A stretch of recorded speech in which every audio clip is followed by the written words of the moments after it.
अस्सलामुअलैकुम। आप मुलाज़ा फरमा रहे हैं सदाए महरूमीन चैनल और मैं हूं आपका होस्ट तालिब नकवी एडवोकेट। नाज़रीन, आज मैं मुखातिब हूं अपने तमाम व्यूवर्स से, और जो नए आने वाले हैं, बड़ी तेज़ी से लोग हमें ज्वाइन कर रहे हैं। तो मैं उनसे ये बताना चाहता हूँ कि मुफादे आमा के हवाले से आगही के इस सफ़र में हम अपने मल्टीपर्पज़ चैनल की मदद से आपको आगाही देते रहते हैं, और हम बात करते हैं मुल्क की, बात करते हैं ग्लोबल विलेज की, मुफादे आमा से जुड़ी हुई तमाम बातों और इश्यूज़ को हम ज़ेर बहस लाते हैं। और सबसे बढ़ के कि सदाए महरूमीन होने के नाते हम अपने हक़ के लिए लड़ने वाले और अपनी मुआशी ज़िंदगी सुधारने की कोशिश करने वाले लोगों की हम आवाज़ हैं। मैं ज़्यादा वक्त नहीं लूँगा, मैं अपने असल मौजू की तरफ आता हूँ, लेकिन उससे पहले कुछ आपको बताना चाहता हूँ जो आप यानी हम में से देखने वाले तमाम लोग और जो इस चैनल को नहीं भी देख रहे, उनके लिए ये बहुत अहमियत की हामिल है। नाज़रीन, आपको दीगर मामलात पेंशनर्स और एम्प्लॉइज़ के तो बताएंगे ही, लेकिन मैं एक सरकारी रिपोर्ट का जिक्र करना चाहूँगा। इसमें कोई शक नहीं कि मुआशी हालात जो हैं उसमें बहुत ज़्यादा खौफनाक शक्ल दिखाई जाती है सियासी मुखालफीन की तरफ से, और बहुत ज़्यादा बुलंद बांग बांग दावे किए जाते हैं हुकूमत वक्त की तरफ से। लेकिन मैं आज आपको हुकूमत की ही एक रिपोर्ट जो है वो आपको बताना चाह रहा हूँ, इंतहाई मुख्तसरन। यानी तरसीलात ज़र रेमिटेंस में 11% कमी हो गई है, और 6.8% जो है वो एक्सपोर्ट जो है वो नीचे गई हैं। और इन्वेस्टमेंट, अगर आप पूरी इन्वेस्टमेंट की, फॉरेन इन्वेस्टमेंट से बात करें तो ये खौफनाक हद तक इसमें कमी हुई है, 180%। और महंगाई जो है वो 25% हुई है। ये सियासी मुखालफीन की तरफ से नहीं, बल्कि ये हुकूमती शुमारियात हैं जो महकमा शुमारियात ने जारी किए हैं। लेकिन क्या इसमें कोई अच्छी खबर भी है? कोई आपकी बात भी कर रहा है हुकूमत का कोई बंदा? ये भी आपको अभी मैं बताता हूँ, लेकिन उससे पहले हम आपको थोड़ी सी खबरें और ले लें। जैसा कि मैंने बताया था, और हाँ, थंबनेल में जो लिखा हुआ है कि बरतानिया में स्कूल बंद हो गए और ट्रेनें रुक गई, फौज को अलर्ट कर दिया गया, और वो भी तनख्वाहों और मराद में इजाफे के लिए लाखों सरकारी मुलाजमीन ने काम करना बंद कर दिया है। यानी हम अकेले नहीं हैं इस मामले में, बल्कि पूरी दुनिया में एक गिरावट आई है। नाज़रीन, जैसा कि अगर जो दोस्त माशियात से शुद्ध रखते हैं वो जानते होंगे कि ट्रेड सर्कल होता है जो पूरे ग्लोबल लेवल पर होता है, जिसमें बहुत कुछ काउंट करता है। उसकी बुनियाद पर इन्फ्लेशन भी बढ़ती है, और इस वक्त जो है वो ट्रेड सर्कल जो है वो बदकिस्मती से ऐसा है कि महंगाई जो है वो हर मुल्क में है। लेकिन अफसोस हमें उस वक्त होता है कि जब अमीर अमीर तरीन होता जा रहा है मुल्की मुआशी हालात बदतरीन हालात के बावजूद, और गरीब के लिए हर आने वाला दिन जो है वो मुसीबतें ढा रहा है। पेंशनर्स की बात कर लेते हैं, पीटीसीएल पेंशनर्स की। और ईओबीआई के हवाले से पहले मैं बात कर लूँ। ईओबीआई के हवाले से हमने एक जामिया जो एक बनाया है, अगर मैं आपको वो बयान करूँ तो शायद ये और चीज़ों की तो बारी नहीं आएगी। इसलिए ना मैंने ये डिसाइड किया हुआ कि ईओबीआई का एक्सक्लूसिव प्रोग्राम करूँगा। तो मैं अपने ईओबीआई के नाज़रीन से ये कह रहा हूँ कि आप जो है ना हमारे अगले व्लॉग का इंतज़ार करें।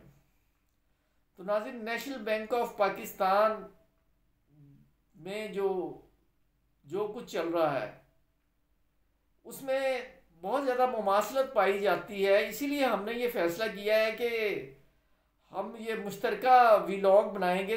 उसमें बैंक, सिर्फ नेशनल बैंक ही नहीं और भी बैंकों के मसाइल हैं, क्योंकि उनके ईओबीआई के उन्हें भी जो है वो नहीं मिल रही। तो उस हवाले से जो नेशनल बैंक वाले जो लोग हैं वो कोशिश कर रहे हैं अपने हकूक़ की। और इस हवाले से एक मैसेज था, वो मैं आपको अभी दिखा देता हूँ।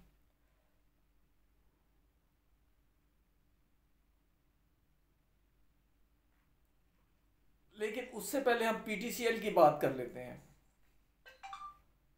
पीटीसीएल की जो वो चीफ जस्टिस सुप्रीम कोर्ट को थोड़ा सा याद कराया गया है,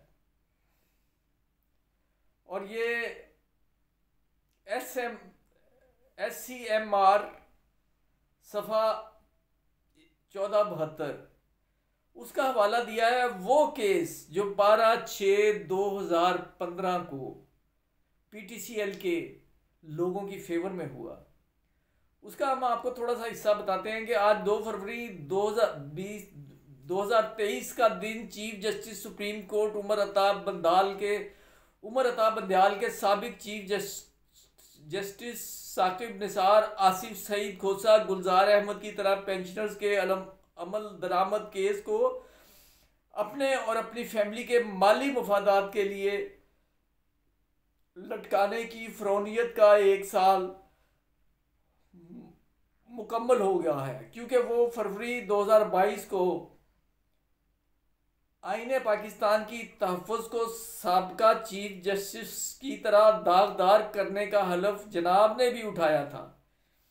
पीटीसीएल के पेंशनर्स के किसी को साल भर दबाए रखना इसकी दरख्शां मिसाल है, क्योंकि इस्लामी जमहूरिया पाकिस्तान के तमाम आइनी ओहदेदार जो हलफ उठाते हैं और इस आइन पर शब खून भी मारते हैं।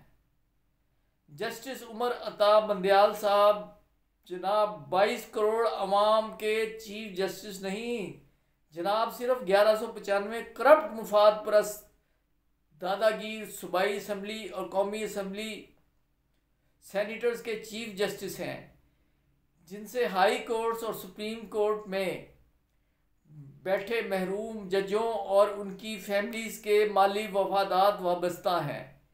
चीफ जस्टिस उमर अता बंदयाल साहब याद रखें, ना कफन को जेबें होती हैं और ना ही कब्र में अलमारियां, और कब्र की मट्टी में नसीबों वालों को मिलती है। कब्र की मट्टी नसीबों वालों को मिलती है। हकदार का हक खाने वालों को ना कफन मिलता है और ना कब्र कबूल करती है। 40,000 पीटीसीएल पेंशनर्स, बेवगान, यतीम, मस्कीन बच्चे बच्चियों की बद्दुआ है कि पाक परवरदिगार इन अदालतों फ़रौनों के जत्थों में जिस्मों में कीड़े पैदा करे जो नाकाबिले इलाज हों और इनकी मैयत में ऐसी बदबू हो कि मैयत को कंधा देने वाला कोई ना हो। नाज़रीन, ये उनके एक जज्बात का इनखला है, कैथारसिस है, और मैं उनकी बातों से कुलियतन मुत्तफिक नहीं हूँ। हकायक जो केस के उन्होंने बयान किए हैं, अगरचे वो बिल्कुल मबनी बर हकीकत है। तो ये बात हो गई इनकी। अब हम बात कर लेते हैं नेशनल बैंक ऑफ पाकिस्तान की। हमारे लिए जो एक ज़फ़र सादिक साहब हैं, वो हमारे लिए बहुत ज़्यादा ख़बरें वगैरह देते रहते हैं। वो बैरून मुल्क चुके गए थे, अब वो आ चुके हैं। तो मैं ये बताना चाह रहा था कि अगला व्लॉग मैं उनकी मुशावरत से कुछ हक़ाइक़ उन्होंने बताने हैं, या तो मैं उन्हें मदऊ करूँगा अपने चैनल पर, या इस हवाले से मैं आपको आगाह करूँगा। नाज़रीन, एक तरफ तो पीटीसीएल के जो मुलाजमीन हैं वो बेचारे दर बदर हो रहे हैं। कभी आईटी मिनिस्ट्री की तरफ देखते हैं, और पीटीसीएल क्या कोई गरीब महकमा है? मैं ये ख़बर देख रहा हूँ कि पीटीसीएल जो है उसने टेलीनॉर पाकिस्तान जो है वो लेने का फ़ैसला कर लिया है। यानी मुनाफा मुनाफा को बनाता है। वो 1.2 बिलियन एक कंपनी को लेने के लिए तो खर्च सकते हैं, लेकिन जब पेंशन की बारी आती है तो वो कहते हैं कि हमारे पास गुंजाइश नहीं। ये जो है ये इंतहाई अफसोस की बात है। और नाज़रीन, आप मुझसे सवाल चूँकि ज़्यादा ईओबीआई के हवाले से हुए हैं, अगरचे मैं अलहदा प्रोग्राम बनाऊंगा उसमें आपको ईओबीआई के बारे में मैंने ये सोचा है कि एक थोड़ी सी मैं रिसर्च कर रहा हूँ, वो आपको अगले प्रोग्राम में इंशाल्लाह लजीज देंगे। लेकिन जिन दोस्तों ने कहा है कि वो इजाफा कब हो रहा है और मीटिंग कब हो रही है, तो अभी उसका जो है कोई ऐलान नहीं हुआ, और एक्चुअरियल रिपोर्ट का जो प्रोसेस है वो जारी है, और उसके बाद ही पेंशन में इजाफे का कुछ हो सकता है।